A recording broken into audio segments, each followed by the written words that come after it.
lockdown itu adalah sebuah ekspresi baru ya, ekspresi baru dalam arti bahwa ini model totalitarian yang tidak ideologis gitu ya, tetapi dipandang efektif untuk mencegah penyebaran virus lebih lanjut. Bahkan beberapa negara yang kita kenal sebagai jagoan demokrasi pun juga menggunakan surveillance ya, untuk mengawasi, melakukan tracing bahkan gitu ya terhadap suspek yang diduga mengidap COVID. Tapi kita juga menghadapi problem yang saya kira tidak sama sekali baru ya, bahwa kapitalisme juga punya problem yang tidak kalah akut. Saya misalnya atau banyak juga teman-teman yang selama pandemi ini kan work from home ya, dan WFH itu seperti kritik banyak orang juga menyimpan sebuah potensi otoritarianisme ya, karena dengan WFH dulu Google itu dikritik ya. Google menyebut bahwa dia membebaskan orang untuk bekerja kapanpun dimanapun gitu ya. Tapi muncul kritik persis seperti WFH kita hari ini, bahwa dengan WFH orang hampir nggak kenal yang namanya jam kerja. Saya bisa ditelepon orang jam 10 malam gitu ya. Padahal normalnya dalam waktu-waktu seperti itu mungkin orang enggan untuk menelpon karena mungkin orang udah istirahat. Nah, saya pikir baik komunisme maupun kapitalisme punya problem masing-masing berhadapan dengan kecemasan semasa pandemi ini. Ya. Saya sudah membaca teksnya Bung Valen, tapi saya nggak tahu Bung Valen akan membawa kita ke arah mana malam ini. Bisa sejalan dengan yang sudah saya baca, tapi mungkin juga akan dibelokkan kemana. Saya hanya memberi sebuah gambaran panoramik untuk mengantarkan diskusi kita. Selebihnya saya serahkan ke Bung Valen. 15 menit atau 20 menit cukupkah? Kita akan melihatnya. Oke. Kalau seandainya membutuhkan waktu lebih, maka saya akan menyampaikan ke moderator. Oke, saya kasih ancar-ancar 15-20 menit. Silakan Bung Valen. Bisa saya share screen juga ya untuk membantu kita mengikuti beberapa alur pemikirannya. Oh iya, Reza mungkin bisa atur, Reza. Iya.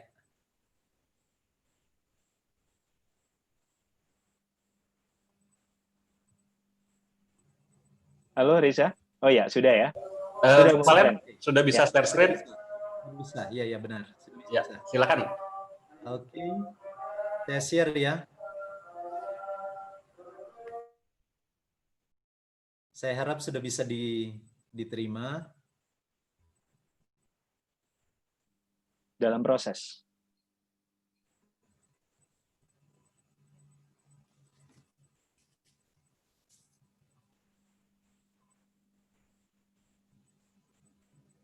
Mungkin bisa di full screen. Nah, ya. Gimana Pak Moderator? Kelihatan? Ah ya, sudah. Oke, good. Ya. Oke. Sip. Nah. Silakan. Ya, terima kasih Bung Arif. Senang ketemu dan berkenalan di dunia maya sebenarnya. Tapi mau tidak mau dalam kondisi ini terasa semakin real bagi kita. Harap dia tidak menjadi hyper reality. Nah, sebenarnya apa yang akan saya tawarkan malam ini, ide-ide yang saya tawarkan malam ini merupakan bangunan struktur dasar, argumen-argumen yang saya kembangkan dalam sebuah working paper dalam rangka 30 tahun HIDESI. Dan itu rupanya yang dirujuk oleh Bung Arif tadi, bahwa dia sudah membaca artikel saya. Itu memang sudah dikirim, dan konteksnya memang benar konteks 30 tahun HIDESI. Jadi ini sebuah working paper, sehingga undangan dari MFI sungguh-sungguh saya hargai dan membantu saya untuk setidak-tidaknya menggunakan kesempatan ini untuk argumen jabbing gitu. Kita tes argumen, semoga ini bisa semakin diperkaya. Artikel ini bisa semakin diperkaya. Nah,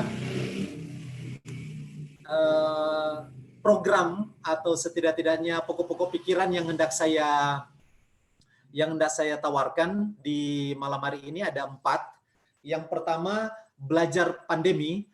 Ini sebenarnya akan berisi 3 tawaran rekonstruksi dari saya tentang bagaimana kita melibati pandemi itu. Kemudian kedua, mencoba untuk melihat apa yang kurang dari kapitalisme yang sudah disinggung oleh Bung Arief tadi. Demikian juga komunisme, bagian yang ketiga. Ketika dia coba dikumandangkan lagi sebagai bentuk komunisme baru oleh salah satu pemikir yang akan saya rujuk nanti, tapi ternyata kumandang itu berbunyi elegi, nyanyi sunyi. Nah, itu yang hendak saya tawarkan juga. Dan yang terakhir, di ujung pandemi itu sebenarnya ada apa bagi kita para penalar, bagi kita yang mencoba merefleksikan kehidupan kita, manusia dan dunia di masa pandemi ini. Nah, 4 tema ini yang hendak saya angkat pada malam hari ini. Nah, yang kedua,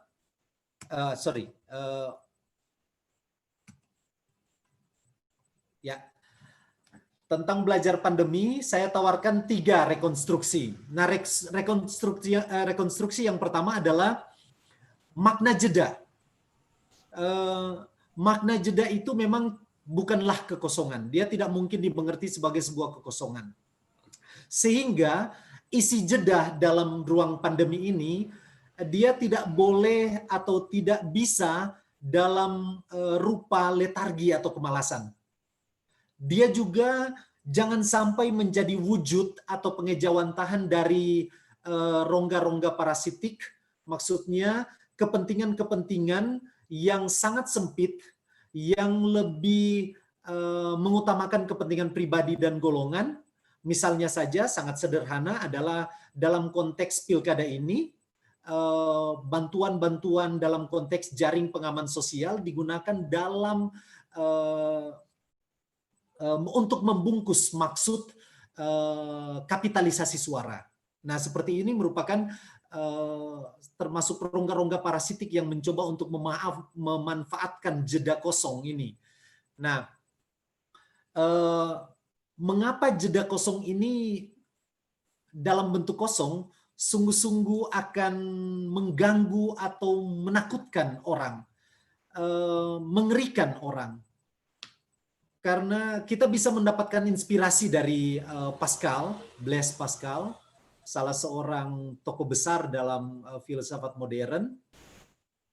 Menurutnya tidak ada yang lebih menyiksa ketika kehidupan kita ini terjebak dalam kondisi yang tidak bisa berbuat apa-apa, dalam kondisi kehilangan hasrat, dalam kondisi keputusasaan.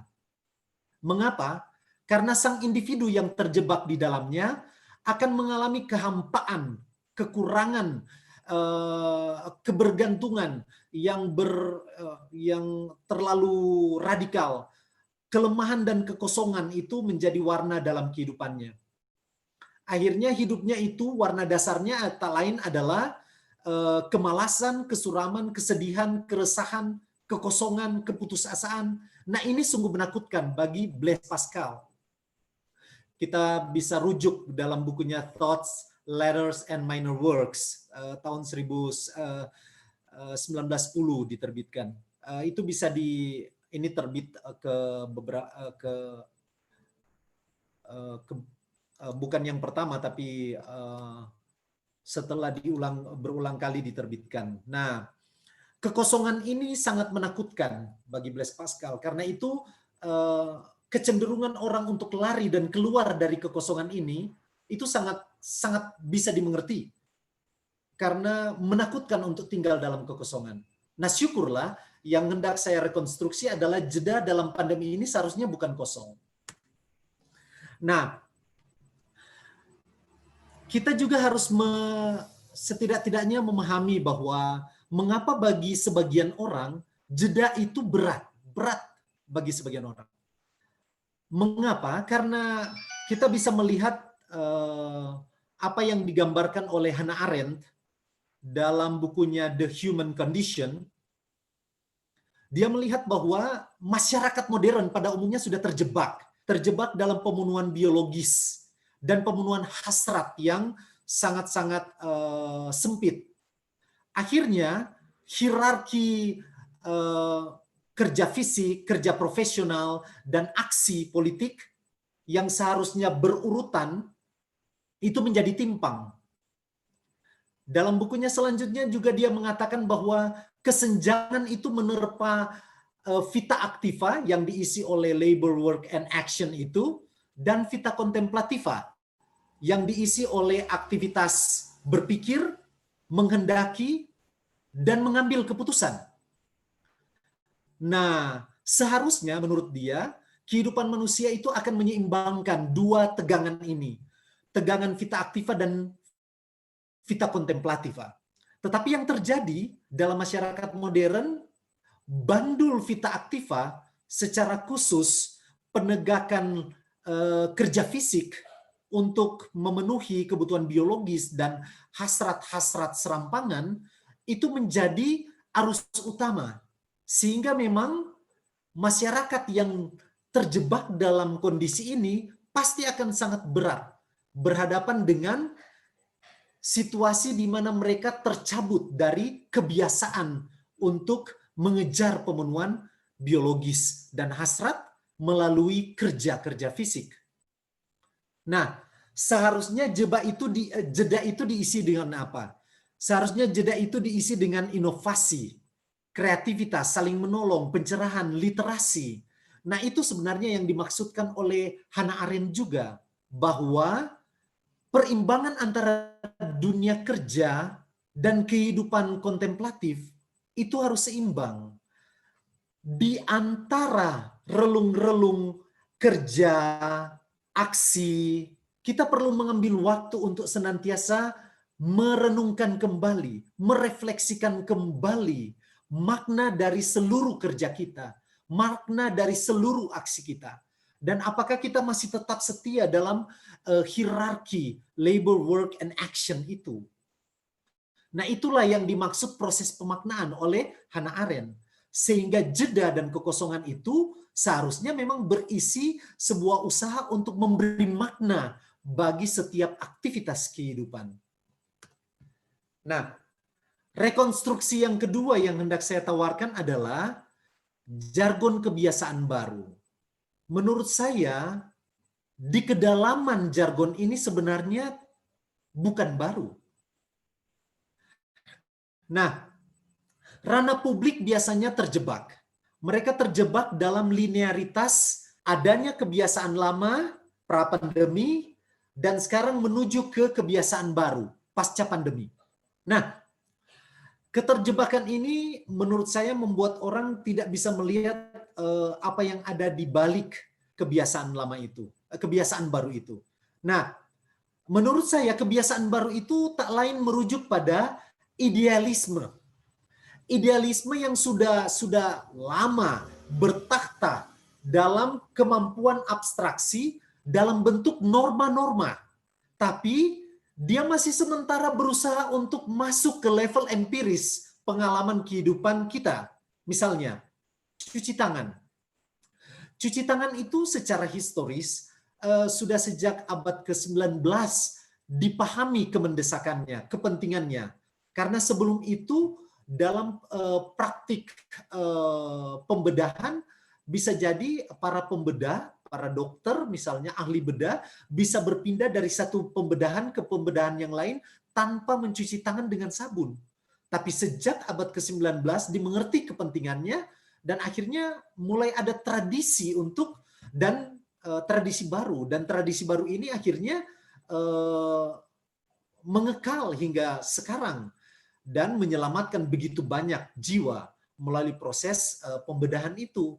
Jadi cuci tangan itu yang menjadi bagian dari praktek kebiasaan baru sekarang sebenarnya sudah bertata lama dalam bentuk ideal pola hidup bersih dan sehat. Nah, Demikian juga penggunaan masker misalnya. Itu sudah sejak suki ranah publik atau berhadapan dengan misalnya badai pasir di gurun pasir, atau misalnya juga kebiasaan untuk membersihkan ruangan publik secara teratur. Dan misalnya yang sekarang menjadi tren dalam kehidupan kita, belanja, temu rapat, dan belajar versi daring. Nah, ini semua sebenarnya sudah dikenal dan bukan hal yang baru, terutama sejak diperkenalkannya teknologi informasi dan komunikasi yang kemudian kita kenal dengan misalnya revolusi industri yang ke-4.0 misalnya. Nah, sebenarnya praktik-praktik ini bukan baru, tetapi misalnya praktik belanja daring, temu daring, belajar daring, ketika itu diperkenalkan pra-pandemi, itu masih dianggap sebagai privilege, sebagai dampak atau efek berkembangnya teknologi informasi dan komunikasi. Tetapi setelah pandemi, dia mendapatkan kemendesakan baru. Dia bukan hanya privilege atau dampak dari perkembangan teknologi informasi dan komunikasi, tidak. Ini merupakan sarana yang tertinggal, sarana yang terbaik dalam kondisi pandemi, yang akan menyelamatkan proses-proses yang lebih substansial dalam praktik belanja, dalam praktik rapat, dan praktik belajar. Misalnya kalau dalam praktik belajar, ini menyelamatkan proses pembelajaran. Dia menyelamatkan proses transformasi pengetahuan, penyentuhan emosi dan rasa, dan juga transformasi kehidupan dari anak didik menjadi lebih terasa. Jadi bukan hanya lagi privilege dari perkembangan teknologi informasi dan komunikasi. Nah, ini menjadi nuansa baru. Jadi sebenarnya praktik-praktik ini yang sudah bertakhta sebelum masa pandemi, kini mendapatkan kemendesakan barunya. Nah, jadi bagi saya yang saya tawarkan adalah sebenarnya memang saya mengakui ada praktik-praktik atau standarnya semakin menjadi lebih tinggi di masa pasca pandemi. Tapi selain praktik yang berbeda itu, yang berbeda standar itu, walaupun praktik tetap sama, sebenarnya yang baru di sana adalah gap-nya. Gap antara idealisme dan praktek. Gap antara Dasein dan Dasollen. Nah, kita bisa mendapatkan inspirasi dari Immanuel Kant yang menjelaskan betapa gap ini sedemikian tegasnya sehingga memang ranah idealisme itu berbeda dengan ranah praktik atau Dasein. Kita bisa lihat itu dalam bukunya Kritik Atas Akal Murni. Nah, di sana bisa kita lihat bahwa perbedaan dengan kebiasaan baru, menurut saya, kebiasaan baru itu gap-nya malah lebih merapat. Gap antara idealisme, norma-norma, merapat dengan praktek kebersihan misalnya. Praktek pola hidup bersih dan sehat misalnya. Gap-nya semakin merapat. Dan ini yang menyebabkan rapatnya gap itu tak lain adalah interupsi dari pandemi. Nah, sehingga bagi saya yang kita anggap baru ini sebenarnya tak lain adalah gap antara idealis yang sudah bertakhta lama dalam nalar kita, pengetahuan kita, ini semakin didekatkan dengan level pragmatis kita.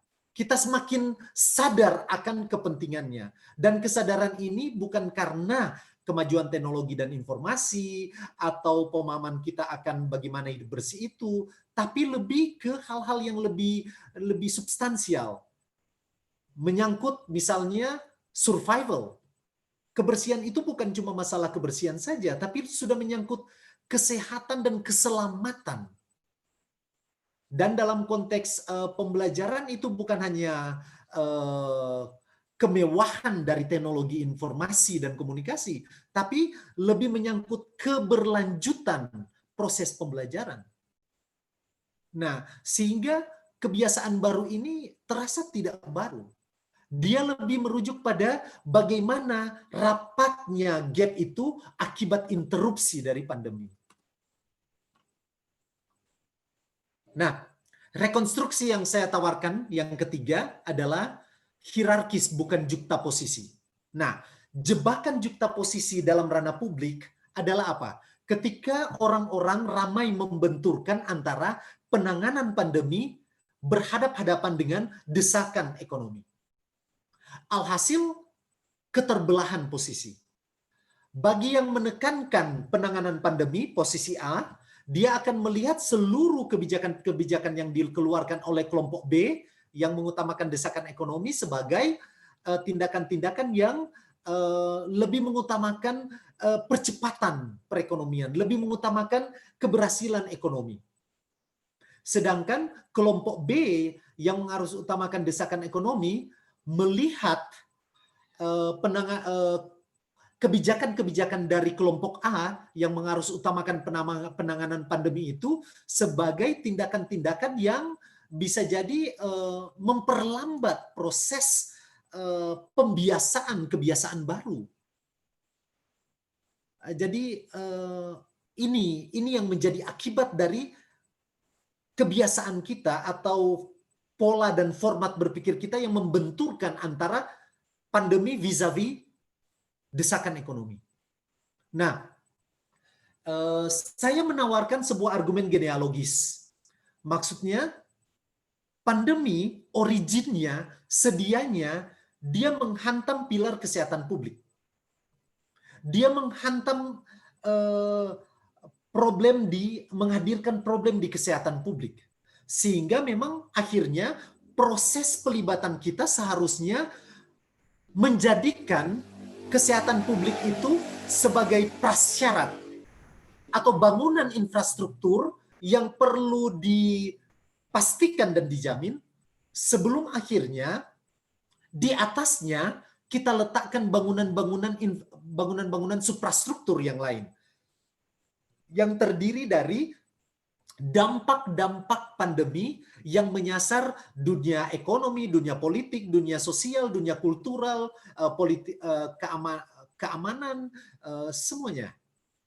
Nah, sehingga bagi saya argumen seharusnya kita harus meletakkan itu lebih ke posisi infrastruktur suprastruktur daripada membenturkan penanganan pandemi dan desakan ekonomi secara juxtaposisi. Karena yang terjadi dalam pola pikir yang pertama, kita akan terjebak untuk menentukan mana yang lebih penting dari yang mana. Sedangkan dalam argumen yang lebih hierarkis ini, semuanya penting. Semuanya penting. Tetapi pelibatan terhadap kesehatan publik ini menjadi prasyarat untuk melaksanakan kegiatan-kegiatan yang lain, untuk menjustifikasi kegiatan-kegiatan lain. Nah, demikian bagian pertama saya, tiga rekonstruksi yang saya tawarkan untuk memahami pandemi itu. Nah, sekarang saya masuk ke menguak borok kapitalisme yang sudah sedikit disinggung oleh Bung Moderator tadi. Saya merujuk kepada pemikiran Michael Sandel, Profesor Filsafat Politik di Harvard University, dalam presentasinya di Nikkei Virtual Global Forum yang kebetulan saya ikuti. Nah, Sandel mengangkat bahwa kepentingan dari pandemi itu pertama adalah dia mampu meruntuhkan ketidaktahuan, meruntuhkan cadar asumsi terhadap pekerjaan-pekerjaan yang selama ini kita anggap biasa, selama ini kita asumsikan jauh dari selebrasi dan penghargaan yang sebenarnya sangat menopang kehidupan kita selama masa pandemi. Nah, oke, kita bisa merujuk pada misalnya profesi tenaga kesehatan, profesi penegak hukum.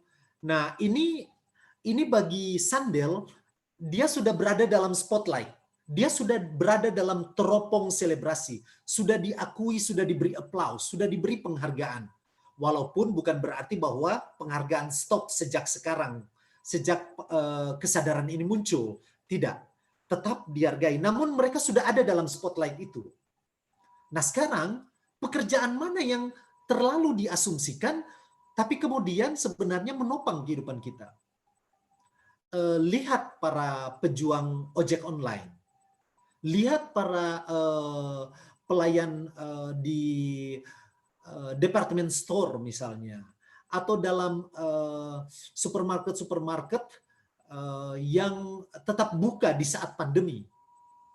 Kemudian orang-orang yang terlibat dalam pengiriman jasa yang sangat membantu kita dalam terutama ketika kita berada dalam kewaspadaan yang sangat tinggi ketika misalnya PSBB diberlakukan misalnya atau lockdown di negara-negara tertentu diberlakukan, betapa mereka menjadi penopang kehidupan kita, terutama dalam misalnya antar mengantar makanan dan lain-lain.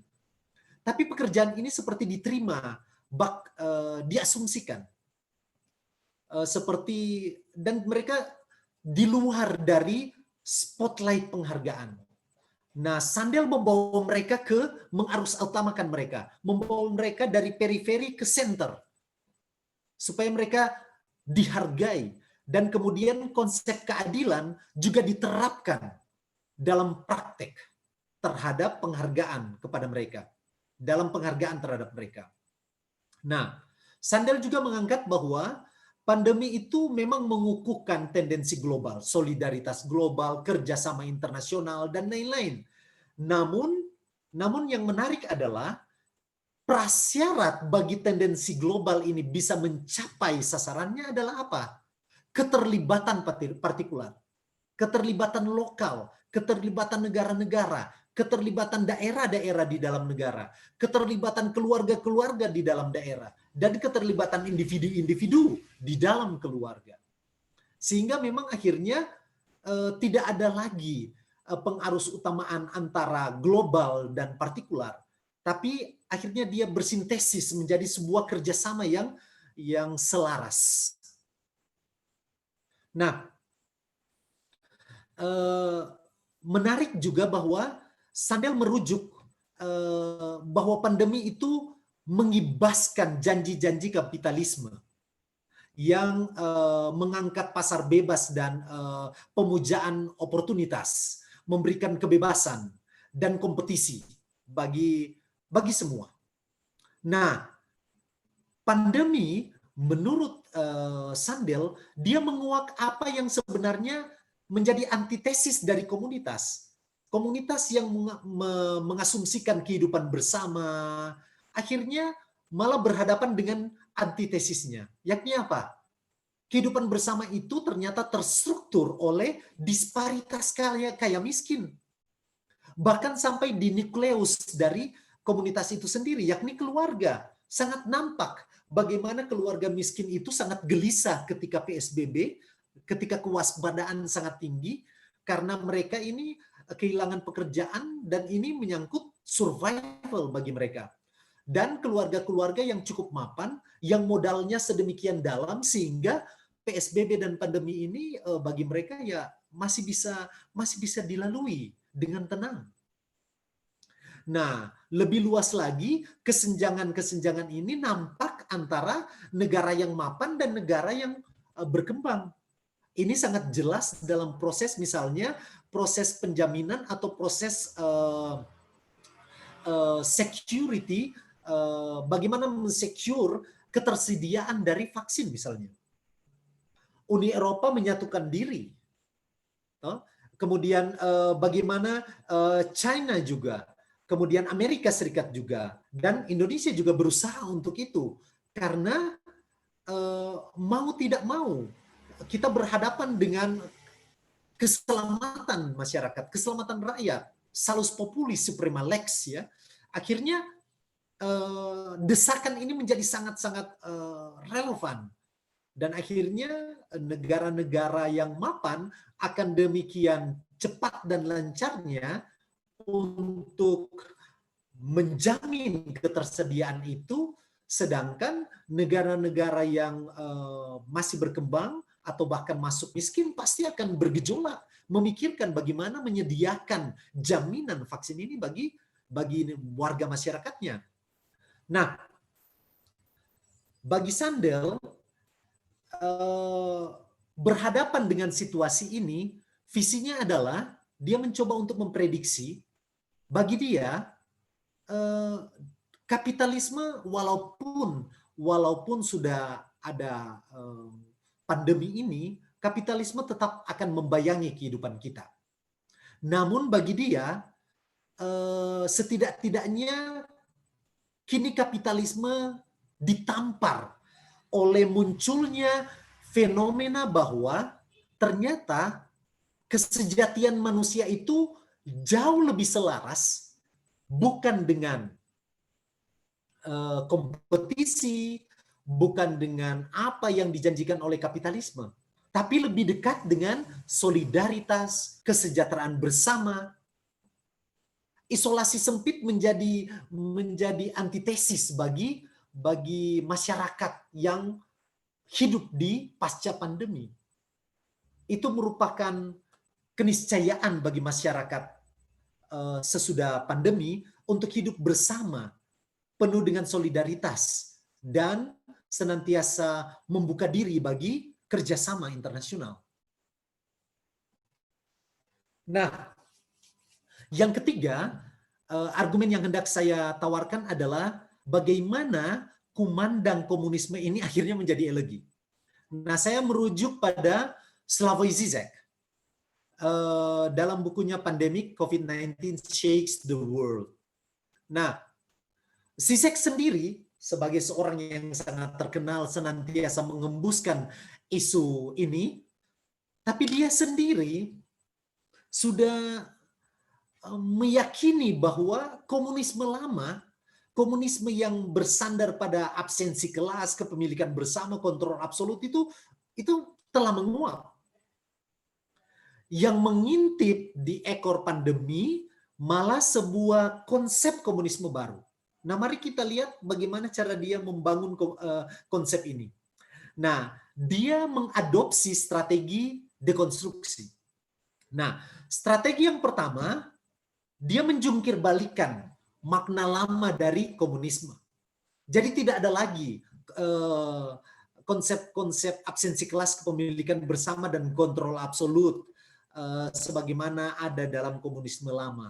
Nah, strategi yang kedua setelah itu dijungkir balikan, dia kemudian mencoba untuk mengedepankan konsep baru tentang komunisme, tapi yang sudah lebih dulu ditelanjangi dari karakter-karakter lama, seperti yang sudah diungkap di atas. Nah, komunisme baru ini bentuknya apa? Komunisme baru ini bersahabat dengan apa? Bersahabat dengan ekonomi yang terkontrol secara global oleh organisasi global, dan bahkan organisasi global ini bisa mengintervensi kedaulatan negara partikular, terutama dalam kondisi-kondisi yang luar biasa, misalnya pandemi ini. Dan itu yang terjadi dalam bahasa tadi Bung Arief, dia ini wajah dari praktik-praktik yang totalitarianistik dalam konsep pandemi. Ketika berhadapan dengan pandemi, negara bisa langsung atau bahkan dunia bisa langsung untuk menginterupsi kebiasaan dari setiap negara dengan mewajibkan protokol misalnya. Tapi ini bisa diterima oleh akal sehat. Nah, salah satu yang melihat ini sebagai gerak totalitarianisme adalah Slavoj Žižek dan Yuval Noah Harari yang membahasakannya sebagai totalitarian surveillance. Nah, kita maju ke dalam bagaimana Žižek membuktikan, bagaimana Žižek menegaskan dan memberikan argumen pada konsepnya ini. Bagi dia, pembuktiannya terletak pada apa? terletak pada ketika dunia mengadopsi logika ekonomi, mengadopsi moral universal dan menggantikan logika ekonomi pasar yang sangat kapitalistik dengan desakan moral universal ini, desakan solidaritas, soliditas, kerjasama universal. Nah, bagi Zizek, pandemi itu mendesak itu. Kita bisa melihat bahwa setiap negara akhirnya harus memobilisasi secara masif seluruh sumber dayanya untuk penanganan COVID-19, untuk melayani publik. Di Indonesia sendiri kita kenal dengan refocusing. Lebih dari 50% harus anggaran kita harus dimasukkan dalam proses penanganan COVID-19. Jadi memang benar-benar kemendesakan moral ini mengalahkan logika pasar. Nah, ini yang diangkat oleh Zizek sebagai pembuktian bahwa akhirnya setiap negara harus mengambil kebijakan radikal, dan kebijakan radikal ini melampaui intuisi ekonomi kapital. Nah, tapi ini yang menjadikan kumandang tadi, Gema tadi, menjadi elegi.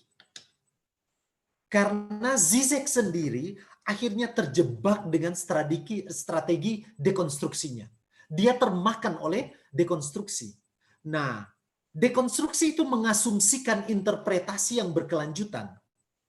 Dia itu tidak nyaman dengan desakan pembentukan kebijakan yang absolut, definisi yang tunggal.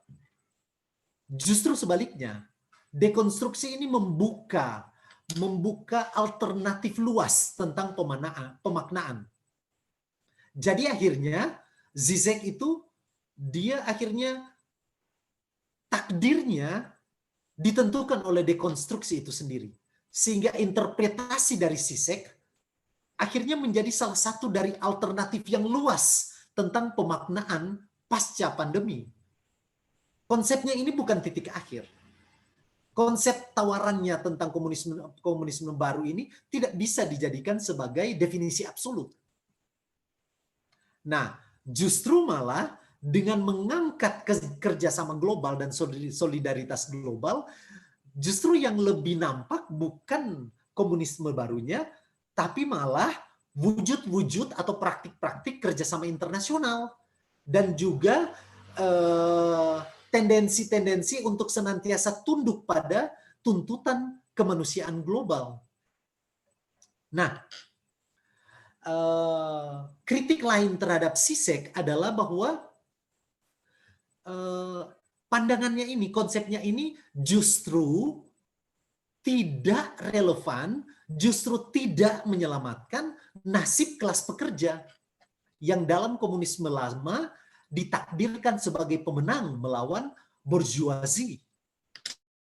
Jadi dia malah tumpul terhadap apa yang ditakdirkan, yang dinubuatkan oleh komunisme lama.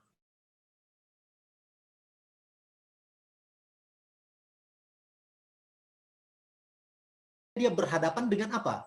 Dengan negara yang sangat-sangat sulit. Misalnya apa?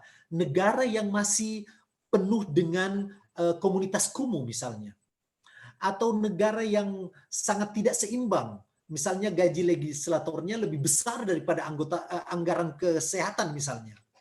Atau misalnya dia akan kesulitan berhadapan dengan negara yang tidak mampu mengintervensi dunia perbankan di masa pandemi ini untuk misalnya relaksasi ekonomi dan lain-lain. Nah, kalau seandainya dia berhadapan dengan ini, akhirnya relevansi dari konsepnya ini benar-benar dipertanyakan dan bahkan basi. Nah, apa yang akan kita hadapi di ujung pandemi? Ini bagian terakhir dari presentasi saya. Di ujung pandemi kita dihadapkan pada persimpangan. Persimpangan apa? Ke kanan kita akan menelusuri jalan ameliorasi atau peningkatan makna kemanusiaan. mengambil jalur kiri, kita berhadapan dengan entropi kemanusiaan. Kita berhadapan dengan deklinasi peradaban. Nah, ada begitu banyak pandangan yang mengarahkan kita ke peningkatan makna kemanusiaan itu. Ada banyak pendapat yang mengemuka, misalnya pendapat dari Yuval Noah Harari. Itu sudah sering dan banyak dirujuk. Berhadapan dengan pasca pandemi, dia mengusulkan pemberdayaan publik daripada isolasi nasionalistik. Solidaritas global daripada isolasi nasionalistik, dan pemberdayaan publik daripada apa yang sudah kita bahas tadi, totalitarianisme dan surveillance yang bersifat mengekang individu. Nah, jalannya adalah pemberdayaan publik. Jalannya adalah solidaritas global, bukan keterasingan, bukan surveillance. Nah, saya merujuk juga ke argumen dari Profesor Darwin dari UGM. Dia mengangkat bahwa di masa-masa pasca pandemi nanti, yang akan muncul adalah arus utama kekuatan inovasi sebagai perangkat lunak. Dia akan meruang lebih jelas, meruang lebih penting daripada kekuatan senjata, desakan militeristik, politik, bahkan terorisme. Pendapat lain misalnya dari Yanuar Nugroho. Bagi dia, jalan yang harus kita tempuh sebagai sebuah negara adalah kita harus rekalibrasi, menghitung ulang, merekonstruksi ulang 5 agenda pembangunan yang sudah ditetapkan di awal rancangan pembangunan jangka menengah ini, di periode ini. Nah, sebaliknya, jika kita mengambil jalur entropi, nah kita akan terjerumus dalam hancurnya peradaban kemanusiaan. Tapi ini tetap mengancam, bukan tidak mungkin. Karena ketika kita lihat, ternyata ini masih meruang dalam ruang publik kita. Misalnya, ketika intensi setiap individu justru dikerubuti oleh kenyamanan diri. Jadi individu lebih mementingkan kenyamanan dirinya daripada solidaritas sosial. Di saat itu kita berada di jalur entropi. Misalnya, yang lain lagi, hasrat dan keinginan individu justru mendahului kebutuhan publik. Dan yang ketiga, ini yang masih banyak meruang dalam ruang publik kita. Ketika bualan pribadi, hoax, bualan pribadi, ini masih menyeruak di media sosial, menjerumuskan publik, terutama di tengah terjangan pandemi. Kita berada dalam jalur itu, dalam jalur entropi. Nah, ketika kewarasan publik, kewarasan ilmiah harus tunduk pada kepentingan popularitas, pertimbangan kedaruratan, atau desakan ekonomi. Atau ketika orang yang bermasker, wajah yang lain ini tidak mengentak mereka yang tidak bermasker. Munculnya ignoransia, ketakpedulian. Kemudian bagaimana kejenuhan pribadi menjustifikasi penolakan protokol. Hidup seperti menghalalkan seluruh kesenangan pribadi, berkumpul dan melanggar larangan berpesta misalnya. Dan yang terakhir misalnya ketika pertimbangan-pertimbangan lain, bukan pertimbangan kesehatan publik, dia malah menjadi arus utama dalam pertimbangan-pertimbangan kebijakan publik. Nah, jika hal-hal ini merebut ruang kita, menjadi arus utama dalam pertimbangan-pertimbangan kita, maka yang terjadi adalah kita memasuki jalur entropi. Kita meninggalkan secara sangat-sangat radikal apa yang sebenarnya kita harapkan, yakni peningkatan makna kemanusiaan di masa atau di ujung pandemi. Nah, ini tawaran-tawaran ide saya. Semoga ini akan memantik diskusi-diskusi kita pada malam hari ini. Terima kasih atas kesempatan yang luas dari moderator sampai pada detik ini. Dan saya akan menyerahkan kembali setelah presentasi saya ini kepada moderator untuk melanjutkan proses ini. Terima kasih Bung Arif atas kesempatannya.